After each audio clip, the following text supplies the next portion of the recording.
कुरैशी का सलाम कबूल करें।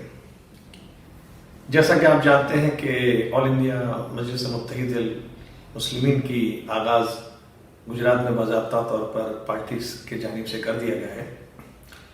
उसी के सिलसिले में हमने उन्हीं के एक कारकुन और एक आला दर्जे पर फाइज होने वाले शख्सियत जनाब दानिश कुरैशी साहब, जो बज़ाते खुद भी एक अच्छे पैनलिस्ट हैं और नेशनल टीवी पर कई प्रोग्रामों में इनकी शमूलियत होती है और बड़े वाज़ेह अंदाज में अपनी राय के लिए जाने जाते हैं। उन्हीं को अपने स्टूडियो पर बुलाकर ये जानने की कोशिश की कि ये पार्टी अहमदाबाद में आने से जो ज़लज़ला दूसरी पार्टियों में फैला है और जिस तरह की दूसरी पार्टियों ने इसका अपनी तरफ से जो रद्द-ए-अमल दिया है उस पर वो क्या उनकी राय है, वो समझने के लिए जनाब दानिश कुरैशी साहब से हमने कुछ चंद सवाल किए जो आपकी खिदमत में पेश नजर है। दानिश साहब, आप ऐसा सुना है कि आप एक AIMIM जो मतलब असदुद्दीन ओवैसी साहब की पार्टी जो अहमदाबाद में आने वाली है, तो उसके आप एक रहबर भी तरीके भी आप इंतखाब किया गया है और दूसरे साथ साथ में आप गुजराती मुसलमानों की ज़िंदगी में ये पार्टी किस तरह से फ़र्क लाएगी ये समझने की कोशिश कर रहा हूँ आपसे, तो जरा इसके ऊपर तफसील से बताइएगा। देखिए, सबसे पहली बात तो असदुद्दीन ओवैसी साहब की जो आपने बात कही, तो मैं ये मानता हूँ कि दलितों, वंचितों, शोषितों, मुसलमानों की मतलब पीड़ित हर वो जो जिसको दबाने की कोशिश की जा रही है सियासी तौर पर, उसके आवाज़ को कहीं ना कहीं पहुंचाने की कोशिश हमेशा ओवैसी साहब करते रहे हैं, जो अमूमन हम पार्लियामेंट में देखते हैं। देखिए, पार्लियामेंट के बाहर कौन क्या कह रहा है वो छोड़ दीजिए, लेकिन पार्लियामेंट जो है वो परफॉर्मेंस बेस्ड देखा जाना चाहिए। बाकी के सारे MPs का आप परफॉर्मेंस देख लीजिए और असदुद्दीन ओवैसी साहब का देख लीजिए, आप खुद तौल लीजिए और खुद तय कर लीजिए कि और में और इनमें क्या फर्क है। तो हमें एक मौका मिला मतलब काम करने का, तो हम ये मौका क्यों चूकेंगे? नहीं, मतलब कौन से इश्यूज पे आप गुजरात के जो मुसलमानों को जो टच करते हैं उस पर आप क्या फोकस करेंगे अभी हालिया तौर पर? देखिए, गुजरात की सियासत जो है पिछले 2.5 दशक से अगर हम कहें 25-26 साल हो गए, यानी एक जो पूरी जनरेशन है वो पैदा होने के बाद जवान हो गई, उसने एक बार 2 बार वोट डाल दिए असेंबली के अंदर में और अब तक उन्होंने भाजपा गैर भाजपाई सरकार यहाँ देखी नहीं है।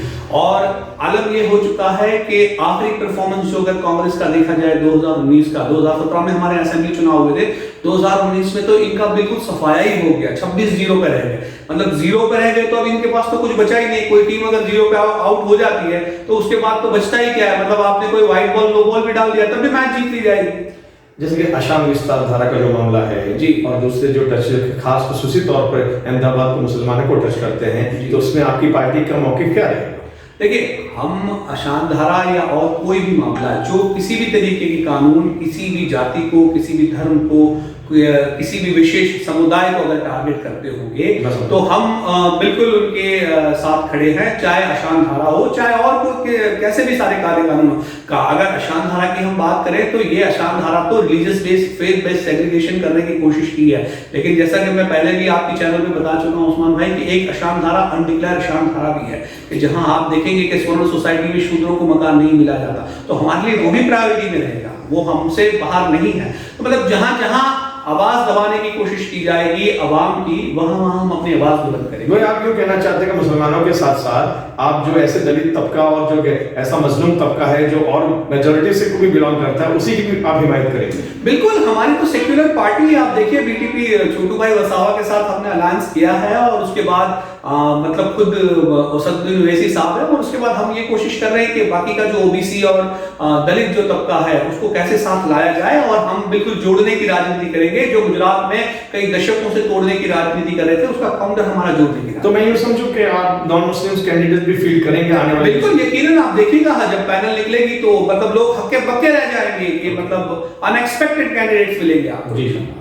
अच्छा, कांग्रेस से एक अकालियती लीडर ने ऐसा भी एक स्टेटमेंट दिया था कि अगर गुजरात में BJP आ जाती है तो उन्हें कोई ऑब्जेक्शन नहीं रहेगा, लेकिन असदुद्दीन ओवैसी की पार्टी तो नहीं आनी चाहिए, तो इस पर आपकी क्या रद्द-ए-अमल है? देखिए, अब वो तो वो खुद ही कह रहे हैं कि भाई BJP आ जाए तो उन्हें कोई फर्क नहीं पड़ता, लेकिन असदुद्दीन ओवैसी साहब आ जाएंगे। लेकिन अब उनकी क्रेडिबिलिटीज जो हैं वो खत्म हो चुकी हैं उस्मान साहब। जैसे मैंने आपको बताया कि 2019 में शिफर उनके पास 0 है, अब उनके पास बचा क्या है तो वो कोई बात करेंगे।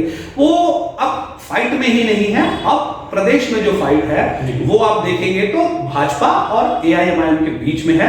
जो आने वाले दिनों में जो अंदेशा हमें नजर आ रहा है कि मतलब इस कॉर्पोरेशन के इलेक्शन में हो सकता है कि भाजपा के कद्दावर नेता एमआईएम का मुकाबला करने के लिए मैदान में उतरे, शायद आप देखेंगे कोई। अच्छा, ऐसे का इल्जाम लगाया जाता है कि बहुत कुछ पोलराइजेशन हो जाएगा, यानी मुसलमान वोट मुसलमानों की तरफ जाएंगे और दूसरे कौमों के वोट उनकी तरफ जाएंगे, तो इस पर आप क्या कहेंगे?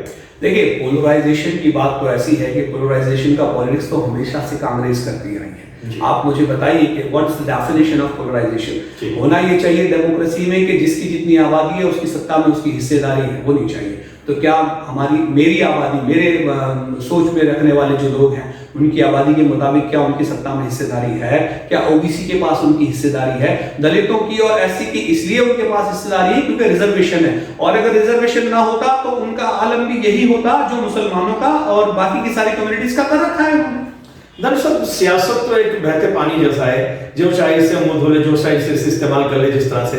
तो फिर ये भूचाल सा क्यों आ गया जो दूसरी बुखारी पार्टियों में, और अपना एक अखबार है उन्होंने भी इस पे आप पर यहीं पे कम कवरेज दिया और एक एमएलए टुडे को कवरेज देने लगे हैं, इस पर आप क्या राय रखते हैं? दरअसल मामला ये है ना कि हमारा समाज जो है वो सियासत में भी बहुत संकुचित है, और जैसा कि आप बात कर रहे हैं तो मैं आपको बता दूं वो इसलिए संकुचित है कि अगर हम बात करें तो इस बार कॉर्पोरेशन में एक और पार्टी भी है जिसे आम आदमी पार्टी कहा जाता है। तो देखिए, वो चुनाव लड़ रही है तो या भाजपा या कांग्रेस के और जो बाहुल धर्म के जो नेता हैं वो उसे B team, C team, D team, X team, Y team, Z team नहीं कह रहे हैं। लेकिन आप देख लीजिए कि उसी पार्टी के मुसलमान नेता, अगर कोई ऐसी पार्टी आई है तो उसको बी टीम, सी टीम। तो ये जो है ना अनएक्सेप्टेबल या इनसिक्योरिटी, वो इनसिक्योरिटी इसीलिए है कि वो खुद भी वहां सिक्योर नहीं है। और बात रह गई कवरेज की, तो हमें तो आवाम का कवरेज मिल रहा है, और बाकी अगर कोई कवरेज नहीं देना चाहता तो अपना देख लेंगे, रास्ता नापेंगे हम। तो कोई तो ऐसा हुआ कि 9 मन तेल होगा नहीं और आधा नाचेगी नहीं, इस तरह के खुद इनके नाकाम हो गए और इसका जो इल्जाम है वो दूसरों पर आयद कर रहे हैं। यकीनन इसमें कोई दो नहीं। अच्छा, ऐसा भी एक इल्जाम ये लोग लगाते हैं कि भाई ये तो भाजपा की बी टीम है और मुसलमानों के वोट काटने के जिस तरह से इन्होंने बंगाल में करने जा रहे हैं और बिहार में कुछ किया, तो क्या इस पर भी ये बात इनकी सही है? देखिए, आप मुझे बताइए कि उत्तर भारत की अगर हम बात करें तो उत्तर प्रदेश में क्या बचा है कांग्रेस के पास? कुछ भी नहीं। बिहार में क्या बचा है? बिहार में तो बीजेपी अलायंस में थी, और बीजेपी में अलायंस की जो सरकार थी उसमें हमारा स्ट्राइक रेट देखिए, जितनी सीटों पे हम लड़े थे और जितनी सीटों पे हमने रिजल्ट दिया है, तो उसके पैरेलल उसका स्ट्राइक रेट अलग है। अब सवाल ये है कि अब अगर आप किसी कद्दावर ताकतवर पार्टी को हिस्सेदारी देना नहीं चाहोगे तो अपने दम पे तो हम लड़ेंगे, और अपने दम पे लड़के हमने साबित किया। आप देखिए कि हमने बिहार में साबित किया, हमने औरंगाबाद में साबित किया, हमने महाराष्ट्र में साबित किया, हम आने वाले दिनों में उत्तर प्रदेश में भी साबित करेंगे, और गुजरात में भी असेंबली के चुनाव में आप देखेंगे अनएक्सपेक्टेड रिजल्ट होंगे। आपको बड़ी उम्मीद है कि यहाँ से ऐसे नतीजे आएंगे कि जो माने खेज होंगे? मतलब लोगों को उम्मीद है, जिस तरीके से लोग वेलकम कर रहे हैं, जिस तरीके से लोग मतलब भीड़ लगी, मेला सा लगा हुआ है जो ऑफिस पे, और हमारे जो सदर जो हैं साबिर भाई काबलीवाला साहब, शायद उन पे इतने सारे फोन बज रहे हैं कि 2 दिन से तो 3 दिन से तो उनका फोन हैंग पड़ा हुआ है। ये जो सिचुएशन है ये अपने आप में इतनी जबरदस्त है, एक सुनामी की तरह पूरा मामला है। जो जितने भी भ्रष्टाचारी नेता हैं जो 30-40 साल से अपना भ्रष्टाचार का नेटवर्क चला रहे थे, ये पूरा साफ हो जाएगा, और एक नया भ्रष्टाचार मुक्त मतलब जो पूरा शहर है, हम उसमें कुछ काम करने की कोशिश करेंगे ताकि आवाम को जो बेसिक नीड्स जो है उनकी, पानी की, गटर लाइन्स की, आप देखिए हमारे यहाँ इतने सालों में पीने का शुद्ध पानी भी नहीं है जो कि बेसिक कम्युनिटीज में है। कॉर्पोरेशन की प्राइमरी देन जो है आपको शुद्ध पानी पिलाने की है, लेकिन उस्मान साहब आपके ऑफिस में भी आरओ लगा हुआ है, नहीं लगा हुआ? तो क्यों आरओ लगाने की जरूरत पड़ी है भाई? तो आरओ इसलिए लगाने की जरूरत पड़ी है कि भाजपा काम नहीं कर रही और विपक्ष भ्रष्टाचार कर रहा है। तो भैया इंकलाब सा आ जाएगा ऐसी आप उम्मीदें रखते हैं? यकीनन इंकलाब आएगा। आज एक आखिरी सवाल ये था कि अल्लाह अकबर के नारे पर भी कुछ ऑब्जेक्शन लिया गया था, तो ये कितना सही कितना गलत है, ये आपसे मैं जानना चाहूंगा कि असदुद्दीन साहब बड़ा अल्लाह अकबर का नारा लगाते हैं तो इससे पोलराइजेशन बहुत बढ़ता है, मतलब एक तरफी सब मामला रह जाता है, तो इस पर आप क्या कहेंगे? देखिए, असदुद्दीन ओवैसी साहब जो हैं सियासी मजलिस में तो हमेशा वो सियासी बात करते हैं। अल्लाह अकबर का नारा अगर किसी मजहबी प्रोग्राम में कहीं उन्होंने लगाया होगा तो और बात है, लेकिन जिस तरीके की बेवकूफ़ी भरी बात जो कांग्रेस के मुसलमान नेता कर रहे हैं, उनको ये समझना चाहिए कि अल्लाह अकबर का जो नारा है वो ईश्वर का नाद है, उसकी सुपीरियरिटी बयान करता है। देखिए, ईश्वर में मानने वाला हर वर्ग अलग अलग है और वो अपने तरीके से उसको सुपीरियर मानता है, चाहे हम अल्लाह कहते हो या और कोई किसी और नाम से पुकारता हो, लेकिन उसकी बढ़ाई बयान करना, अगर उससे भी इन्हें एतराज है, वो ये कह रहे हैं कि अल्लाह अकबर का नारा जो है वो दंगाई नारा है या इससे दंगा फैल सकता है। मैं बोलना चाहूंगा आपको कि ये इसे वॉर क्राई बताते हैं, मतलब एक जंग में जिस तरह से हर हर महादेव कहा जाता है, तो इस तरह का ये अल्लाह अकबर उसके बदले मुकाबिल लेते हैं, तो ये सही है? अरे उस्मान भाई, देखिए, मुसलमान इतिहास में तो अगर आप जाएंगे तो दिन में 5 वक्त अजान होती है। अजान शुरू कैसे होती है? अल्लाह अकबर से। तो जिनको अल्लाह अकबर से प्रॉब्लम है, उनको पूरी आवाम से प्रॉब्लम है, और जिनको आवाम से प्रॉब्लम है, आवाम उन्हें अपने ठिकाने पहुंचा देगी। दानिश साहब, एक हाथ में एक और सवाल याद आ गया, तो वो भी पूछना चाहता हूँ कि बजट का मामला जो होता है, और तो आपकी अगर पार्टी कोई अच्छी तरह से एक इनकलाब लाने में कामयाब होती है, तो वो बजट का इस्तेमाल किस तरह से करेंगे, उस पर जरा रोशनी डालेंगे? देखिए, अमूमन जो है अहमदाबाद म्युनिसिपल कॉर्पोरेशन का बजट जो है वो 10,000 करोड़ का है। अब 10,000 करोड़ के बजट की अगर हम बात करें तो एक ह्यूज अमाउंट है। 48 वार्ड को अगर उसमें डिवाइड करें तो अनकरीब एक साल का बजट एक वार्ड के पास 200 सवा 200 करोड़ के आसपास पहुंचता है। और अगर पूरे 5 साल में देखा जाए तो 5 साल में कॉर्पोरेशन का बजट 50,000 करोड़ का हो जाता है, और एक वार्ड में अमूमन 1,000 करोड़ से ज्यादा खर्च किए जा सकते हैं। तो क्या किसी इलाके में आपको आज तक दिखाई दिया कि 1,000 करोड़ रुपए खर्च हुए हों? इसमें जो पूरा मामला है, और खास करके दलितों के इलाकों में, मुसलमानों के इलाकों में, ओबीसीज के इलाकों में, तो उनके जो इलेक्टेड रिप्रेजेंटेटिव हैं वो बेचारे अपना बजट ऐसे खर्च करते हैं कि भाई आना बजट माथी ने पिला ना बजट माथी, ये करके वो 25-30 लाख रुपए का उनका जो बजट होता है वो खर्च कर देते हैं। उसके बाद उनके हिस्से में कुछ भी नहीं आता। जैसे हम मध्य जोन की बात करें तो मध्य जोन जो पूरा है वो उसी तरीके का, पूर्व जोन में अमराईवाड़ी वार्ड है, इधर वाड़ज है, और भी दलित इलाके जितने हैं जहां ओबीसीज रहते हैं, वहां पे आपको बेसिक सुविधाएं मिलेंगी ही नहीं। आपको ना बीआरटीएस की बस मिलेगी, ना मेट्रो की लाइन मिलेगी। जैसा कि अगर हम बात करें तो जुहापुरा की, तो जुहापुरा में आज तक बीआरटीएस लाइन नहीं पहुंची, इवन पीने के पानी की लाइन नहीं पहुंची, इवन गटर लाइन नहीं पहुंची।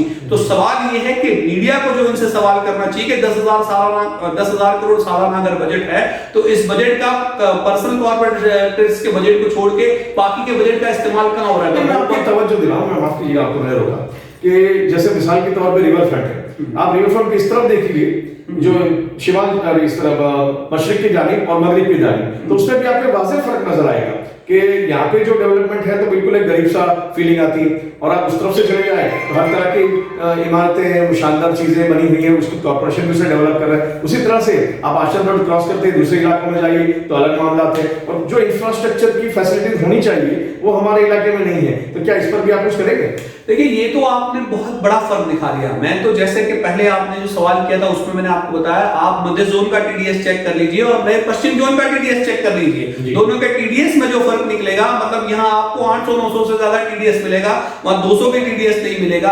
आप समझ लीजिए कि पानी वो चीज है जिसमें 10 में से 9 जो बीमारियां हैं वो पानी में से पैदा होती हैं। अब इन परिस्थितियों में अगर यहाँ के लोगों को इतना हाई टीडीएस पानी पिलाया जा रहा है और वहां के लोगों को तो नागरिक में तो इन्होंने पहले ही फर्क कर रखा है, तो आप देख लीजिए मध्य जोन में जो बीमारियों का, या दलित इलाकों में और ओबीसी इलाकों में जो बीमारियों का जो रेशियो ज्यादा है, उसका एक रीजन ये भी है। तो सुविधा के नाम पर हमारे पास कुछ भी नहीं है। हमारी पार्टी सत्ता में आएगी तो सबको बराबरी का हक मिलेगा, सबको बराबरी के तरीके से बराबरी के टीडीएस का पानी मिलेगा, सबको बराबरी और इक्वल जनरल बजट मिलेगा, और सबको महसूस होगा कि भाई आज हम बराबर एक सरकार पैरेलल गवर्नमेंट चल रही है। एक वाज़ेह फर्क नजर आएगा। अभी तो दानिश साहब, अभी भी तो यहाँ पे हमारे का जो म्युनिसिपल कॉर्पोरेटर होते हैं तो उनको 25 लाख का करीब तो बजट आता ही है, तो वो कहाँ खर्च हो जाता है?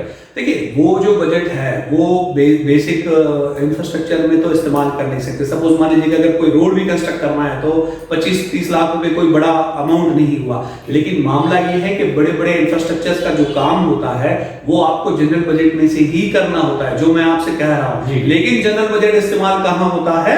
जहां इनके भ्रष्टाचारी नेताओं के बड़े बड़े इन्वेस्टमेंट है, वहां पर आम गरीब तो बेचारा आज भी परेशान है। अगर वॉल सिटी अहमदाबाद की आप बात करें तो यहाँ का गटर लाइन सिस्टम 70 साल पुराना है। सरदार वल्लभ पटेल जब मेयर हुआ करते थे अहमदाबाद के, उस जमाने का सिस्टम है, उसमें आज कोई तब्दीली नहीं, इवन रिपेयरिंग तक नहीं है। आप देखिएगा कुछ इलाकों में तो आप जाएंगे तो सुबह सुबह हिंदू मुसलमान बेचारे अपने धार्मिक जगहों पर नहीं जा सकते, इस तरह गटर का पानी बैक में आता है। तो ये जो परिस्थितियों का निर्माण इन्होंने कर रखा है, हम इन परिस्थितियों के सामने लड़ना चाहते हैं। हम इनकी रोकना चाहूंगा आपको कि ये समझने की कोशिश करो कि ये मजहबी फर्क है या फिर ये इकोनॉमिक फर्क, यानी जो सामाजिक फासला है, ये क्या है? इसको जरा वाज़ेह फर्क करके बताएंगे हम। देखिए, बीजेपी की हमेशा से एक राजनीति रही है डिवीजन ऑफ सेग्रीगेशन, मतलब हमेशा से डिवीजन करना, लोगों को हिंदू मुसलमान में बांटना, फिर हिंदुओं को जातियों में बांटना, मुसलमानों को फिरकों में बांटना। तो जहां जहां इन्हें मौका लगता है वहां वहां ये बांटते हैं, और ये बांटने में कहीं कभी नहीं छोड़ते, और उनके पास डिवीजन की पॉलिटिक्स की मास्टरी है।